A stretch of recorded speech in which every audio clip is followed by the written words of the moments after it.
Ladies and gentlemen, welcome to Tuesday's edition of Morning Brews. My name, of course, is Ryan Smelt, and I appreciate you listening in to this episode. I hope you got something from yesterday's episode. If you haven't heard it yet, be sure to check it out. We talk about how to think and plan strategically.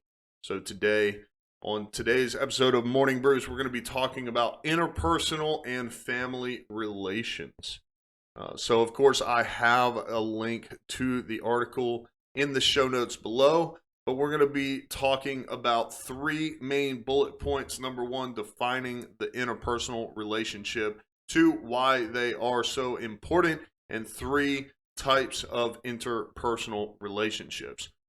So, if you want to pull up the article and follow along, then under defining the interpersonal relationship, they talk about friends, colleagues, family members, romantic partners.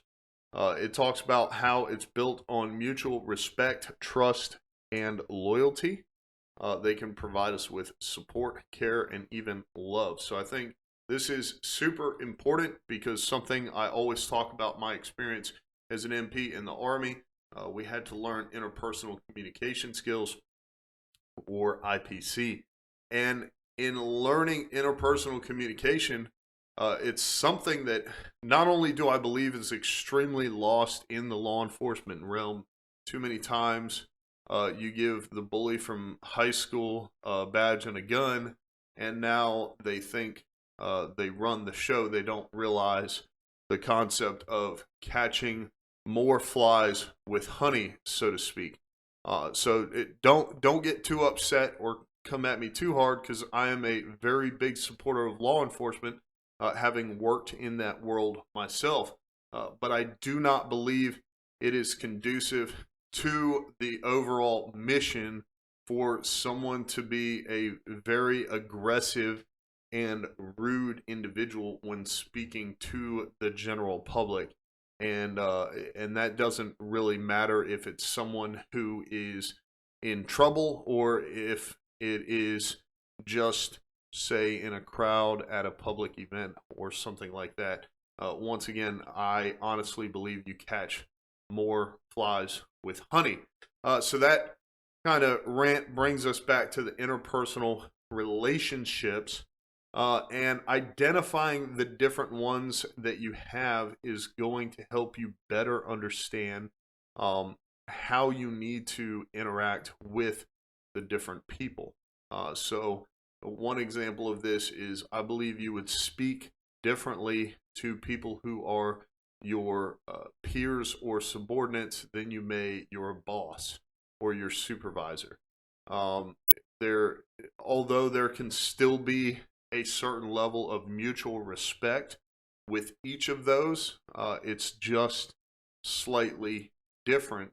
For example, you may not, or you probably shouldn't be going to your subordinates and telling them about all the problems that you're having at home or at work. Maybe that's something that you lean a little bit more on a peer or your supervisor for, someone who might actually be able to help you out, as opposed to your subordinates, where maybe now it sounds like you're just bringing a bunch of complaints to work. Okay, so next, the article talks about why these relationships are so important. It says they teach us who we are. There's also a key component to overall physical and mental well-being. So I think that is important as well. Knowing and understanding how you talk to other people, what your relationship is with that other person, kind of helps you understand better your physical and mental needs, that person's physical and mental needs as it relates to that relationship, and understanding how to carry that relationship forward. So it also says that's why it's vital to surround yourself with people who give you joy, support, and comfort.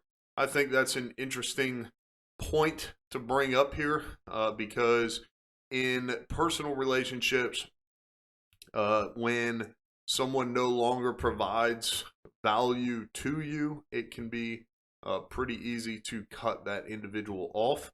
However, in a professional environment, it's possible that there is someone who has never brought any value to the relationship whatsoever, and it's a little more difficult to cut that person off.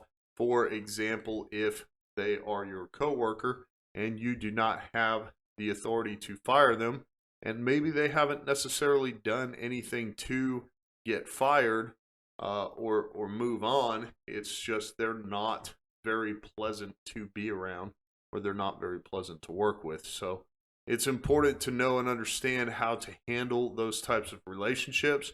My general suggestion is, if there's someone at work that is affecting the culture overall, if it is a concern of more than one person, then bring it to the attention of your supervisor. And if it is only you, then spend as little time around that person as possible so you don't have to worry about it.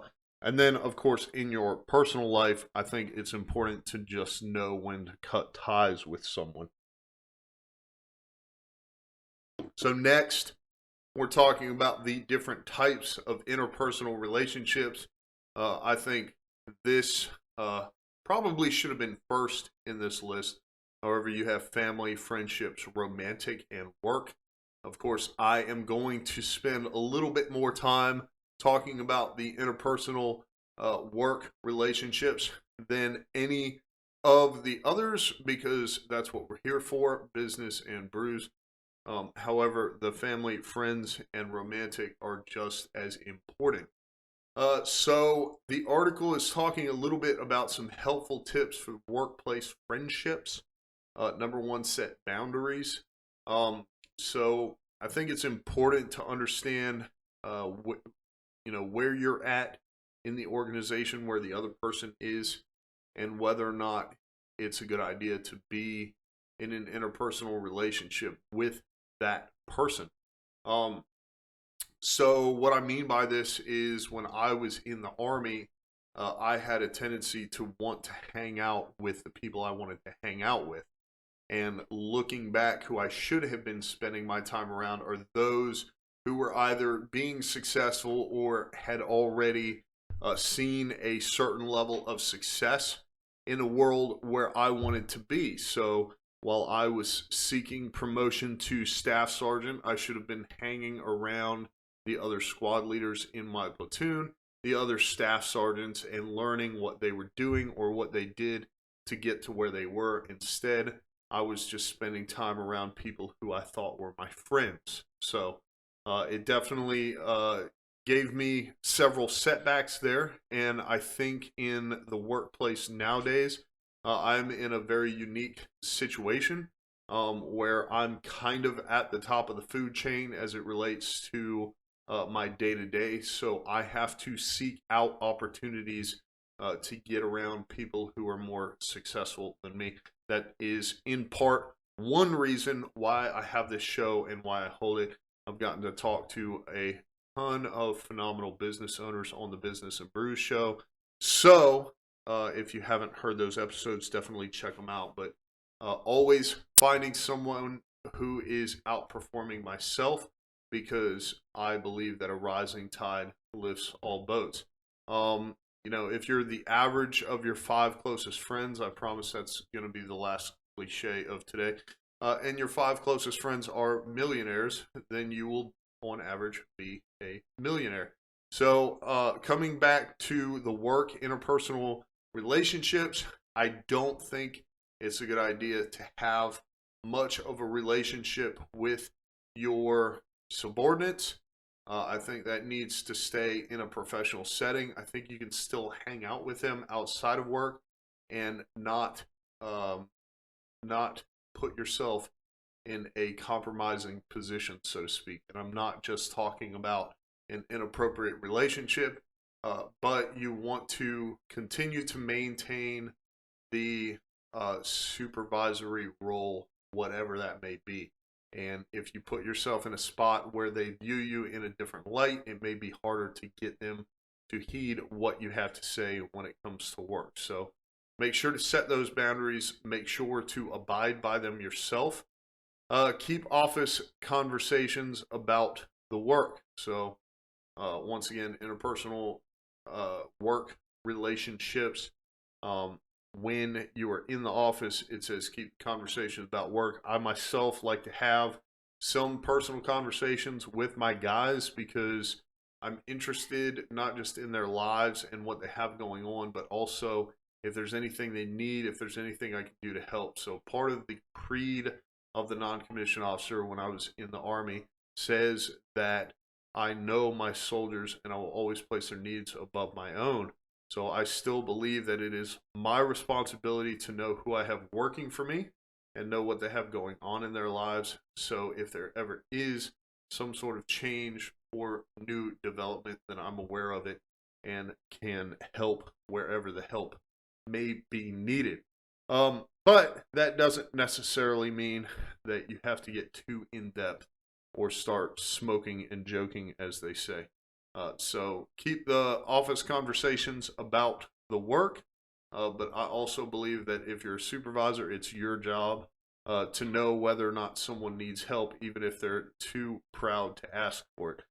Find an appropriate balance between personal and professional. I can agree with that 100%, and I believe we talked about that a little bit up to this point. Save the lengthy convos and hot goss about last night's Tinder disaster for happy hour.